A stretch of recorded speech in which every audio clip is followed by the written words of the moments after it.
Which is better, the Scrambler 400X or the Himalayan 450? Is that even a question to ask, which is better?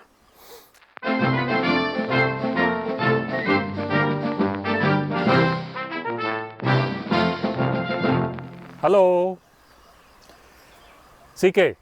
Baske? The hottest topic, at least it was until very recently. I don't know if something else has taken over. Which is better, the Scrambler 400X or the Himalayan 450? Is that even a question to ask, which is better? I don't think so. Both are equally good motorcycles. At what they do, where they are positioned? What they're built to do, possibly? Yes, that is So- called a scrambler. Obviously, this is called a Himalayan adventure positioning, scrambler positioning. This does not pretend to be an adventure motorcycle, does not pretend to be a big tourer, long distance, mile muncher, not at all. Clear positioning. Himalayan also clearly positioned, tourer, explorer, traveler. The manufacturers have not caused any overlap or confusion. It is the market and the media. I think it is the buyer's pocket that is causing the confusion. Because of the same pricing? Yes. Possibly the pricing is what is leading to a comparison of two products that are quite independent of each other. And some social media avoidable comparisons. I would not compare the two, however, since it has been requested by several, how do these fare against each other? Perhaps it is worth spending a few minutes and explaining what we think about it. Going by a prelude, I thought we are not going to call it, we're not going to do a comparison. Instead, we say no compare and we get off. We still talk further? I think we will. Okay. Let's give the information what we have. 3,200 kilometers I have used this Scrambler 400X, and you have used the Himalayan for 2600? 2600 kilometers. Running and done. Red line. Have you hit the red line yet? Yesterday, yes. You did hit the red line. Finally, Finally. CK has hit the red line. I thought it would take him about 25,000 kilometers to hit the red line, but he's managed to hit the red line before that. I hit the red line several times on this. It is fun. I enjoy this motorcycle. Let's use yesterday's ride as a reference. It gave us all kinds of terrain. We rode together in the same terrain, sort of stuck together, stayed together, same time of the day. We rode at night also. We rode from Bangalore, Hassan Road, then we took a left at Chandrai Patna, Arkalgud and all that. We are somewhere in Coorg. Couple of hours of winding roads and couple of hours of good open Hassan highway. And at night, some quite Amazing twisties, huh? amazing winding, third gear, fourth gear winding roads. 300 kilometers close to. Yeah.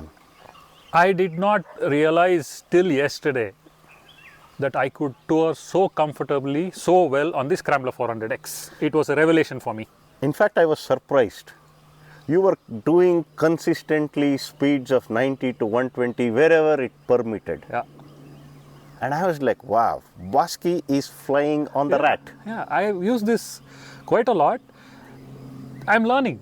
Every time I use the Scrambler 400X, I am learning how to get the best out of it. And I realized, of course I can tour very well with the Scrambler 400X. Few things I have to put in place if I want to do that, which I did put in place. I don't think you were pushing to your standards. However, you are quite okay, comfortable. You are not riding slowly on your Himalayan. You didn't have to struggle. I was right behind you most of the time, but I think you are riding at a comfortable pace. Yeah. Look, this motorcycle on the highway, the Himalayan on the highway, is bliss. Moves like a charm. Yes, I rode the Himalayan recently on the same road I had taken the V-Strom 650 with that luggage system, so 200 kilometers.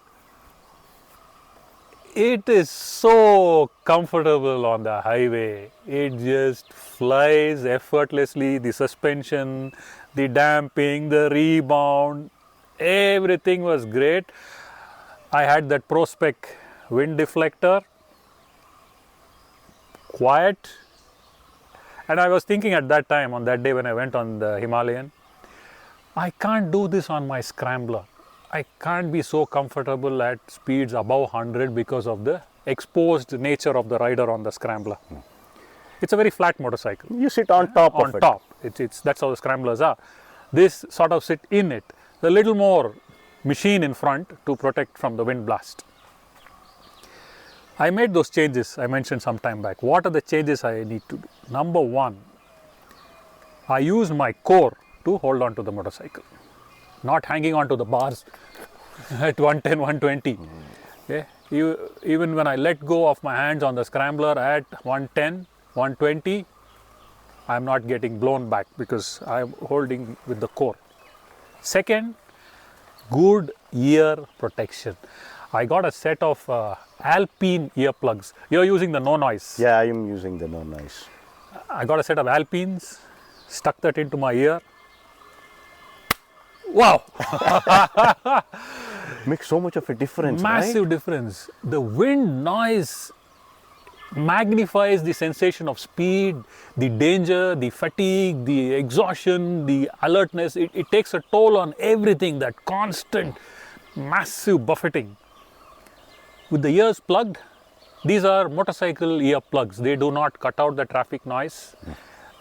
Nowhere did I come across a situation where I was caught by surprise by a vehicle next to me. I could hear motorcycles. It cuts out that wind. It's designed with some technique. It's some I think the frequency of the wind compared to the frequency of this. The materials motorcycles. used and the holes and the pores they give in that earplug is to cut out a lot of the noise. With that in place, I was enjoying this on the highway, on a Hassan highway, on the Scrambler.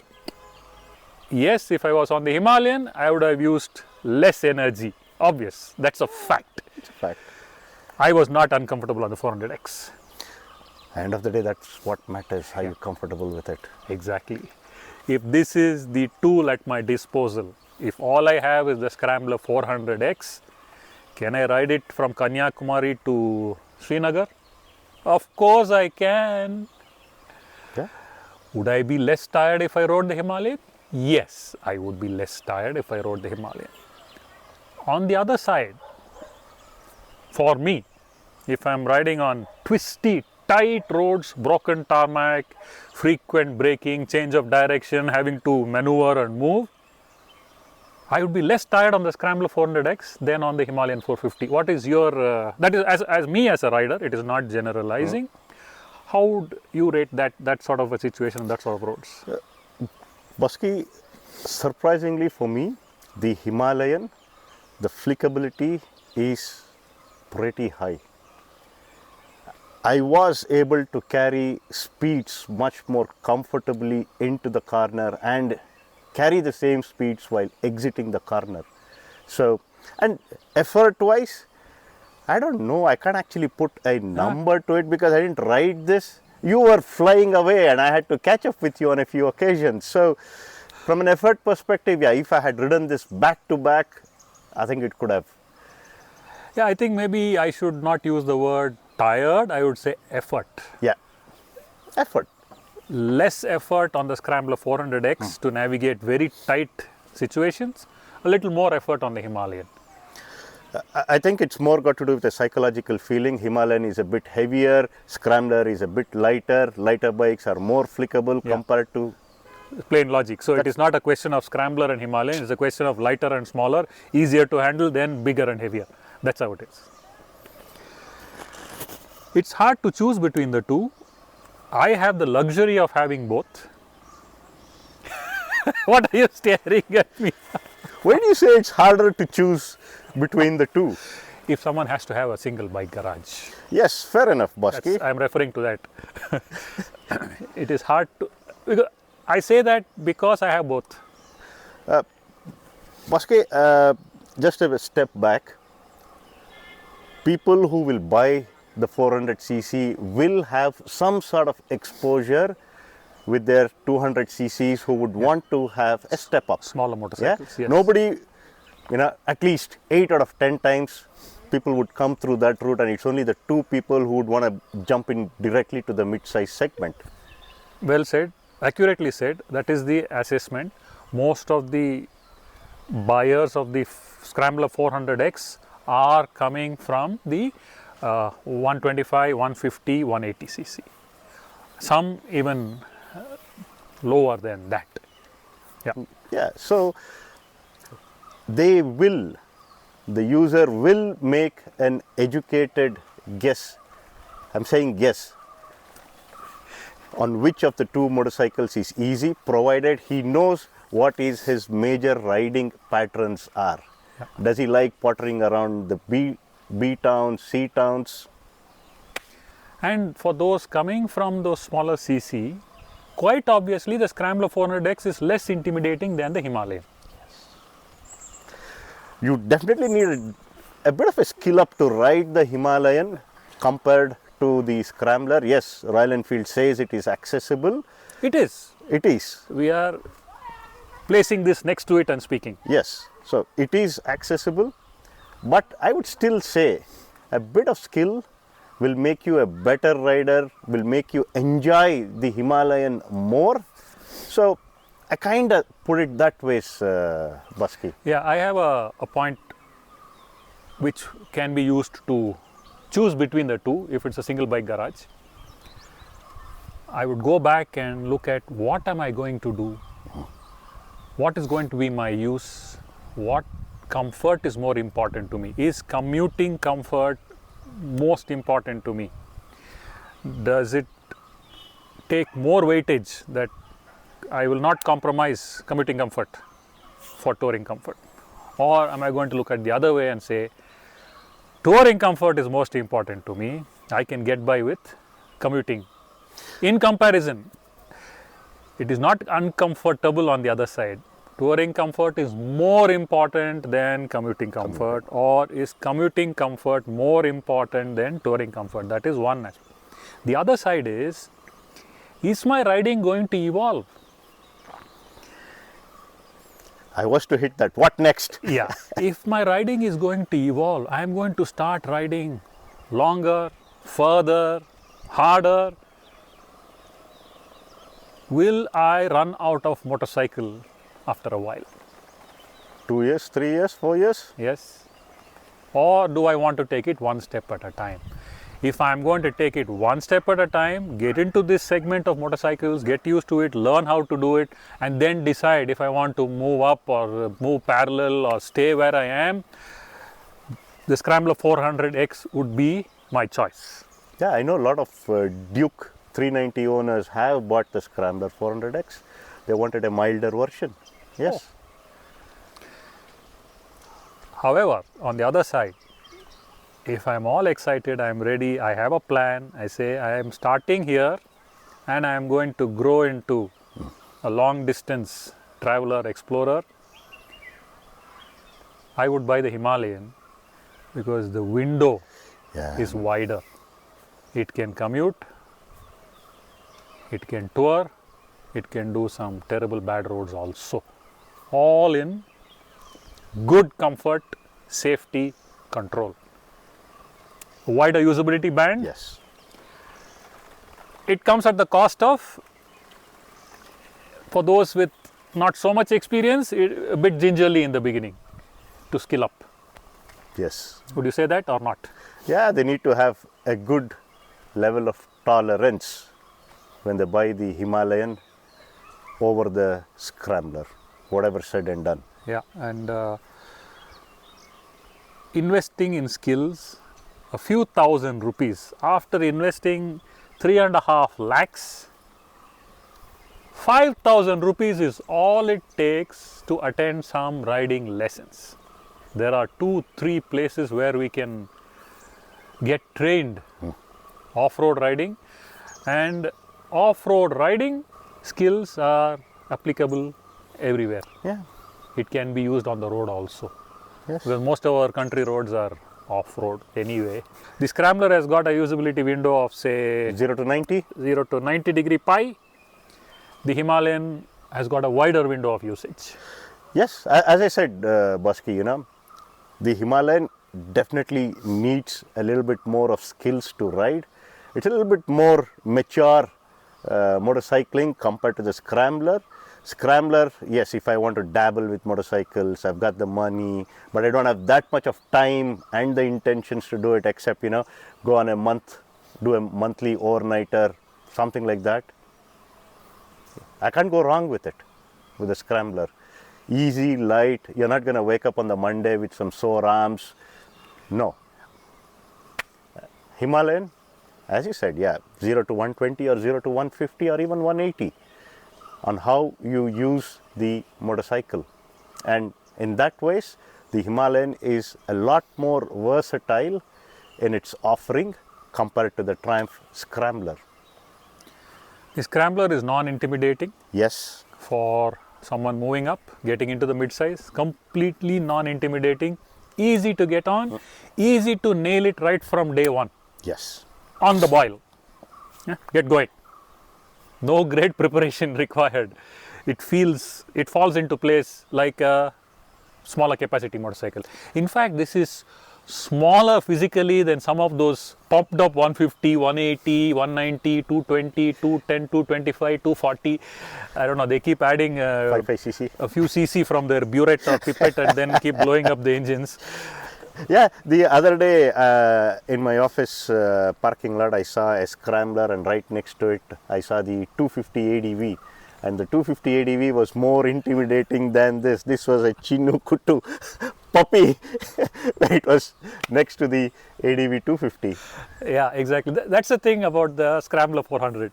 Completely non-intimidating, very easy to get on it and start to enjoy it. So if one is looking for something that is non-intimidating, entering this territory with trepidation, not sure how it is going to go, Yeah. Scrambler 400 is the way to go. Least risk, chances of something going wrong is very less. Are you sure? Are you sure? Bosky. We'll come to that later. It makes sense.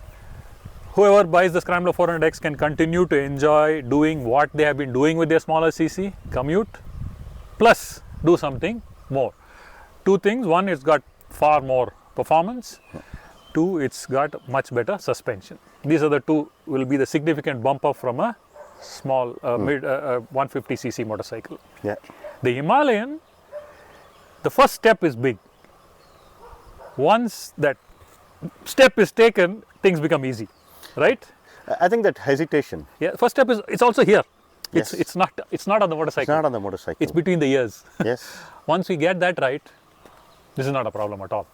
So if your choice and comfort is to say, I will take a small step at a time, I will see how my motorcycling is going to evolve, and if I start to enjoy traveling, touring, exploring, measured steps, Scrambler 400X would be the way to go.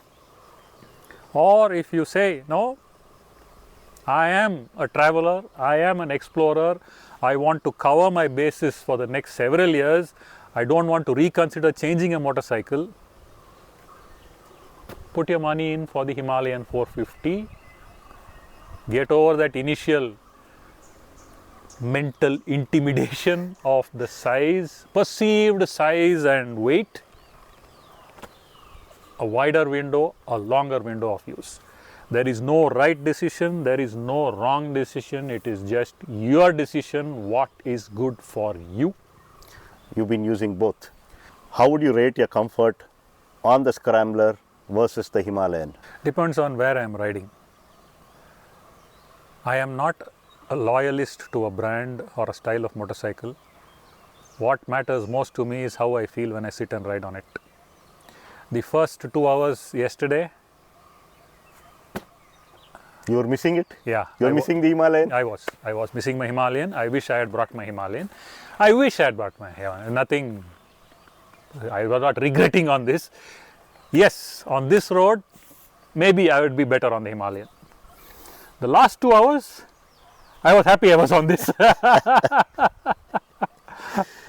So that's about it. There is no right, there is no wrong.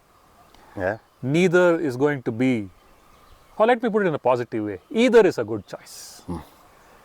Only thing to keep in mind, how is your motorcycle going to evolve? Is it going to evolve significantly? And you're ready to change your motorcycle if necessary a few years later? It's okay to plonk the money for the 400X. If you're clear of the path, next several years, skill up, learn, understand, improve, Himalayan is the way to go.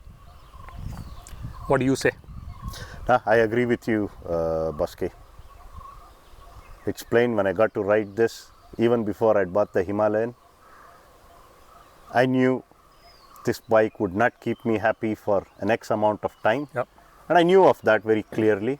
And when the Himalayan came, yes, there are a few things. Now, Himalayan is not actually, it has its few gremlins. Let's accept it. Makes life easier to live with it rather than, keep prodding at yourself for it. So, I'm actually enjoying my ride on the Himalayan. Be it the suspension, be it the fuel tank range that it gives me, be it the stock headlights. Yes, I've put in the Baja, but be it the stock headlights that I've put in. Everything as a package for me, I feel happy about it. Oh, these lights are better than that. This is, oh God. It's okay. I was struggling I was following you. I just couldn't ride anything more than 40 or 50 kilometers per hour in these winding roads with these lights. These were better. However, you have the aux, which helped. Yes. Irrespective, auxiliary lights are necessary if you are going to be riding in the dark. So coming back, same thing. When I chose to book this motorcycle, I had my purpose very clear. It was replacing something in my garage, the X-Pulse. Though I gave away the X-Pulse some time back, this has taken its place. Right. Lightweight, small, compact, easy to handle. When I park it, taking it out, I don't need to call somebody, sir, ಸ್ವಲ್ಪ help ಮಾಡಿ. I don't have to have somebody pull it out. I'm able to maneuver it, turn it, exactly what it replaced. Purpose was clearly defined. And I booked the Himalayan also at the same time, knowing fully well I had a purpose for that also. I was clear, there is no overlap. I know where I will take the Scrambler 400X and go. I know where I'm going to take the Himalayan 450 and go. And this will likely replace my V-Strom 650. You mean the Himalayan will replace your V-Strom 650? Yes, my Himalayan 450 in all likelihood will replace my V-Strom 650. That's a big statement. Yes, I've been thinking about it for several weeks. Now, hang on. I think we need to shoot that as a complete episode, Busky. You can't finish it off in just one or two sentences. Yeah, that deserves a few minutes of explanation as to how the Himalayan can replace the V-Strom 650. Coming back, okay, that's it. Choose according to how you think your motorcycling is going to evolve. And the second thing, choose according to which comfort is of greater importance to you. Commuting comfort is of greatest importance to you. Please take the Scrambler 400X. Touring comfort is of greater importance to you. The Himalayan 450 is for you. I hope we have added to your confusion and made your choice even more difficult. For more answers and more confusion, stay tuned. And be ready to compromise a bit once you move into the mid-size segments. Yeah. Let's not end it. Okay. One more thing. Yeah, now I need to sit. For this. Now, this is not to do with these two only. Nah. This is to do with the mid-size segment. Yes, be it at 390 ADV, Himalayan 450, your Scrambler 400X, your Harley X440. Mid-size motorcycles will have vibrations and buzz more than the small cc motorcycles. Number one, please remember this. There is no escaping, unless maybe you're on a Honda. Honda, which 500cc are you talking of? No, the CB350. CB. It's an exception. It doesn't have any vibrations. I thought you would want to put it with the Bullet. No. Let's keep the CB350 out of the equation. Yeah, please. It doesn't develop enough power anyway. Yeah. So, motorcycles that develop excess of 40 bhp, mid-size segment will have vibration and a buzz in the pegs, on the seat, in the bars, in the mirrors. And in your bum too. Get used to it. 2. Heat. Heat. They will radiate heat because they burn petrol At a faster rate. at a much faster rate. They have liquid cooling, they have a cooling fan, the fan will kick on, the fan will blow heat. But please don't cut off the fan. Get used to it. On a serious note, we are laughing and joking about it. Just because we have gotten used to it, we have accepted it, and it is something that we don't even notice now. Accept it. Please accept it before you jump into the segment. Kindly accept the buzz and the heat. There is no escape from it. Embrace it, becomes easy. Please remember these 2 points. We digressed from the main subject, but this is most important. No matter which mid-size you buy, get used to the heat, get used to the vibes. Done? Good job. Good job. Cheers, guys.